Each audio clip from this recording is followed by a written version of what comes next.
TV Crazy Man here, taking a look at some of the most famous TV aliens from the 50s and 60s era of television. Some are good, some want to rule the world, and some just want to make up for those old doomsday devices they got caught creating. Marvin the Martian! Thank you! Looney Tunes' Marvin the Martian definitely fits under the funniest, most evil alien category. After all, he did nonchalantly try to blow up the Earth. Oh, I'm going to blow it up. It obstructs my view of Venus. As it was in the way of his view of Venus. I'm just about to solve the Earth's fuel problem. How are you going to do it? I'm going to blow it up. And he would have gotten away with it, too, if it hadn't been for the greatest hero the world has ever known, Bugs Bunny. Marvin made appearances on the Bugs Bunny Roadrunner show and starred in the 2003 The Duck Dodgers animated series. But he first appeared in the 1948 Bugs Bunny cartoon, Hair Devil Hair. Oh, I'm going to blow up the Earth. Did you say you was going to blow up the Earth? You can't do that. All the people I know are on the Earth. He went on to appear in 4 more cartoon shorts produced between 1952 and 1963. Where's the kaboom? There was supposed to be an earth-shattering kaboom. Marvin is immortal, as he is apparently over 2,000 years old based on this comment from the short Hairway to the Stars in 1958. After 2,000 years of work, the Illudium Q-36 explosive space modulator. Creator Chuck Jones based his look off of an ant, which is probably why Chuck Jones referred to him originally as Antwerp. Makes me very angry. Very angry indeed. Even though the character's name wasn't even said on cartoons at the time. The name did pop up on live productions like the live version of Bugs Bunny in Space, though. In his second short with Bugs Bunny, he was referred to only as Commander Flying Saucer X2. He makes me so angry. It wasn't until 1979 that the name Marvin was selected for Marvin's role in the Bugs Bunny Roadrunner movie. Here comes a motion picture event. From outer space and all over the world in Chuck Jones' The Bugs Bunny Roadrunner movie. In the decades that followed, he appeared on the Duck Dodgers and the Return of the 24th and a Half Century short, released in 1980. Bugs Bunny's Bustin' Out All Over, a TV special in 1980, and of course Space Jam. He's been in video games, commercials, and a list too long to read. You have made me very angry. Originally Mel Blanc was his voice from 1948 to 1986. There's been a long line of voice actors for him since then. In the 1950s, every kid was watching the heroic alien from the planet Krypton, Superman. Strange visitor from another planet who came to Earth with powers and abilities far beyond those of mortal man. When the 1950s TV show started, Superman had been around already since 1938 in comics, had his own radio show when the radio was basically television, and 2 successful movie serials with Kirk Allen. George Reeves took over as Superman for the TV series, and is to this day thought by many to be the definitive Superman. This is a job for Superman. The show ran new in syndication on a tight budget, but it was also one of the first series to start filming in color for season 3 in 1954, although no one got to see it in color until 1965. Great Caesar's ghost, what a story! The show ended its run in 1958 due to the passing away of George Reeves in 1959 before filming could begin on another season. They would have had to recast Perry White as John Hamilton passed away in 1958 at the age of 71. If not for that, there would have likely been another season. It was so popular in the 50s that Reeves made a guest appearance dressed like Superman on I Love Lucy for Little Ricky's birthday. You mean to say that you've been married to her for 15 years? Yeah! That episode, Lucy and Superman, ranked number 1 in the nation. Yeah, 15 years! And they call me Superman! Of course, Superman has been played by many actors since then and shown up in popular cartoon series such as the Super Friends, Justice League, the 60s Filmation Superman, and lots more. Here's a fun fact. Superman and Batman actually did their first full team-up together first on the radio show in 1945 before the comic books. It wasn't until 1952 that there was an official team-up of Superman and Batman in Superman number 76. Now imagine how neat it might have been to see Batman team up with Superman in the 1950s. But just who would have gotten the role? Superman's planet Krypton exploded, but not before Superman was sent to Earth in a rocket ship, where he was adopted by Eben and Sarah Kent on the pilot episode. Different names from Jonathan and Martha Kent we know today. The show used the older names from the 1942 novel The Adventures of Superman. The Kents went through many name changes before settling in on Jonathan and Martha around 1952 in the comics. Originally, when Superman first appeared in comic books, Kryptonians were shown as being super, even on Krypton. It wasn't until years later in 1959 that the explanation for most of Superman's powers was the yellow sun in conjunction with the Earth's lighter gravity.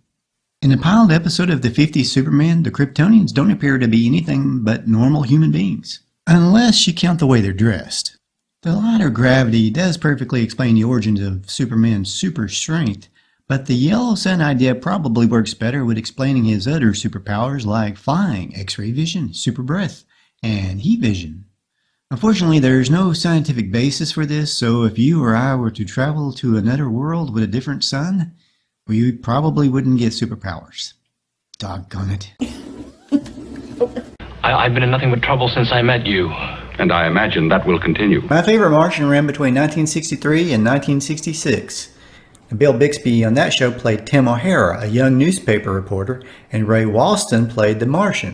The premise is pretty simple. A 450-year-old Martian is stranded on Earth and takes the guise of Tim O'Hara's uncle while he tries to make repairs on his spaceship. You are a Martian and you're 450 years old. Uncle Martin was the first Martian or outer space alien to levitate things with his finger on TV. Mr. Zero from one episode of The Adventures of Superman was able to freeze people by pointing his finger. Wow! What's that?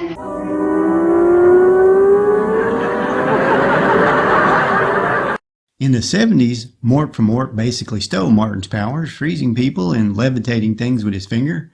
But Uncle Martin was more on a genius level intelligence, while Mort, well...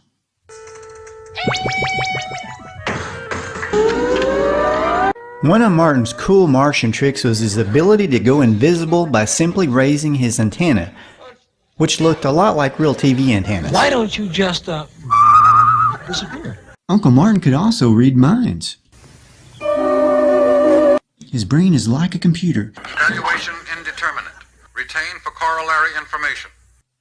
And of course, he's much smarter than the average Earthling. If you don't believe me, just ask him. Of course, you Earthlings lack our great stamina, supreme intellect, and strength of character. Of course, Uncle Martin is very humble. Not to mention your extreme modesty. What is it? A lot of Flintstones fans love the little green alien, the Great Gazoo. Me included, even though he was only introduced into the show midway through the final season. In all, Gazoo appeared in only 11 episodes in 1965 and 1966. I am the Great Gazoo, the former headmaster scientist on planet Zetox. The voice of the Great Gazoo in the original run of the Flintstones was Harvey Korman. He said in an interview once that the Gazoo is one of those characters he was most frequently asked about. And this guy was a huge comedian who starred on the Carol Burnett show for years. Before I go, one last kiss. Sure, fella. Not to him. Just a minute ago, she was with us singing and laughing. She's still laughing.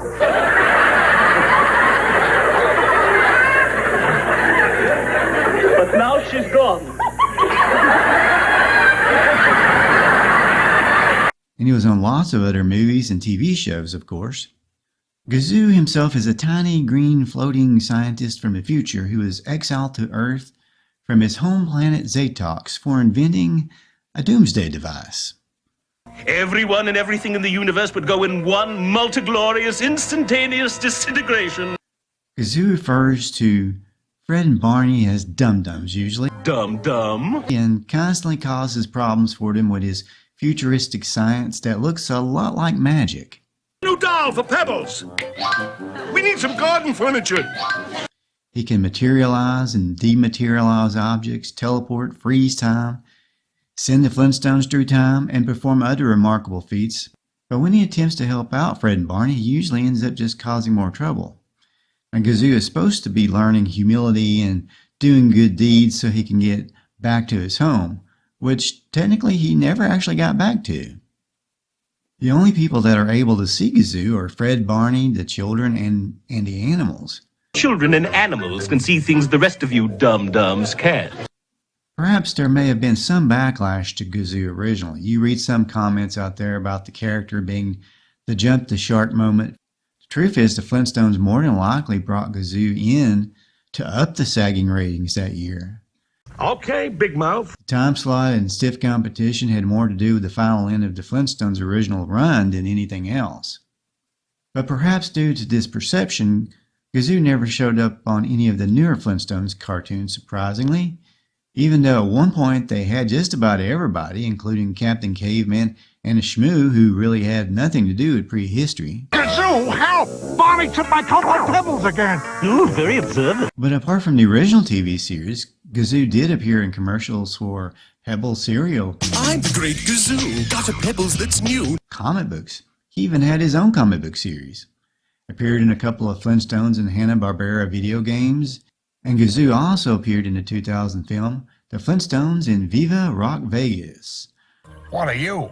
I am the Great Gazoo. Voiced by Scottish actor Alan Cumming, which, by the way, also featured Harvey Korman in that movie as Colonel Slaghoople. As a kid watching the Flintstones and reruns, I had no idea he appeared in so few episodes. And he was one of my favorite characters from the show. It's really too bad they didn't bring him back on the Saturday morning Flintstones cartoons. I would have loved that. One of the most famous aliens of all time coming from the 1960s is Mr. Spock, who debuted in 1966 on Star Trek. He is, however, half human and half Vulcan, a race that gave up emotion for the sake of logic in order to survive. Fascinating. Originally, they were an extremely emotional, passionate, and violent species. Spock is quoted as saying, "We disposed of emotion. Where there is no emotion, there is no motive for violence." Spock, remind me to tell you that I'm sick and tired of your logic. Spock's main physical characteristics are his pointy ears and green blood. He also possesses greater strength than a human. Spock has the ability to read thoughts through the Vulcan mind meld. His favorite Vulcan move is the Vulcan nerve pinch, which can knock out an opponent rather easily without even throwing a punch. I recently came across an old TV episode of Death Valley Days that I think may have subconsciously influenced Nimoy when he came up with the Vulcan nerve pinch. You better be out of this territory by morning. I'll break your neck. The episode was entitled The Shivery and came out in 1953, more than a decade before Spock did it on Star Trek. It wasn't as instantaneous as Spock's Vulcan nerve pinch, but it does seem very Vulcan-like. Part of Nimoy's reasoning, I believe, was that he wanted a less violent means of dispatching of his enemies, which also sort of coincides with the thoughts of this unusual fellow from Death Valley Days. Only animals display their feelings by physical violence. Fascinating. Leonard Nimoy's father was a barber who was still operating a barbershop at the time the series became popular. In a mid-60s interview, Nimoy revealed that kids often came into his dad's shop asking for a Mr. Spock haircut, not realizing that Mr. Spock's dad was the one cutting their hair, or that Mo Howard had the same haircut. Now that's something the Klingons would understand. Live long and prosper. According to Nimoy, the Vulcan live long and prosper salute is actually from a Jewish tradition meant as a blessing that he saw as a child. Have you ever heard of Leonard Nimoy's album, Mr. Spock's Music from Space? It reached number 83 on the Billboard 200 in 1967. An unidentified planet careening wildly in an eccentric solar orbit. Strangely enough, it also contained a theme song to Mission Impossible, a TV series that Nimoy would join as a regular cast member in 1969, 2 years later. Nimoy put out another album in '68 entitled Two Sides of Leonard Nimoy that has a really catchy tune on it called The Ballad of Bilbo Baggins.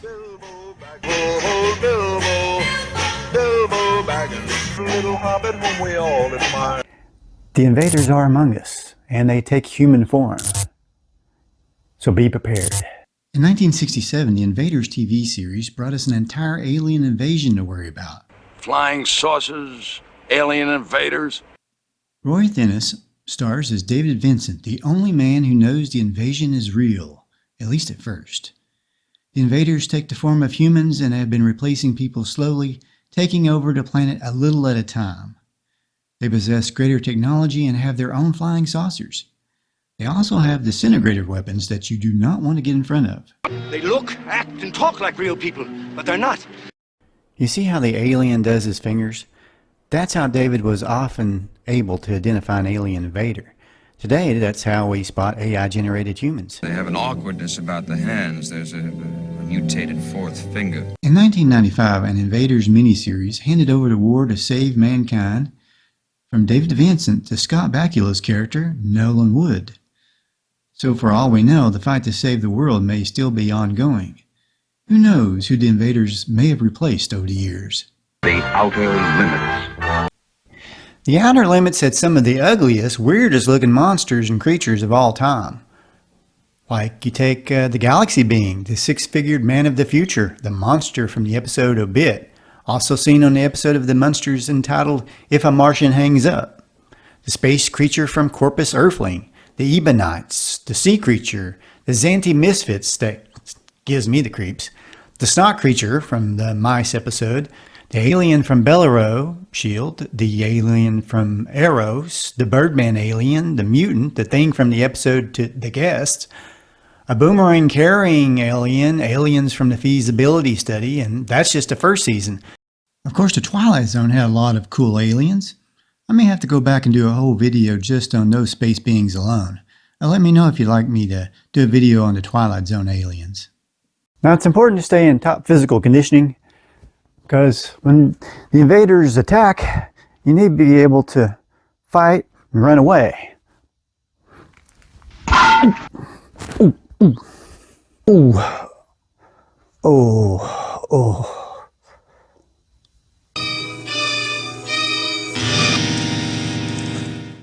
Well, that's it for this video. Hopefully I'll be back again by the end of next week or so, if I can just pull myself back together again.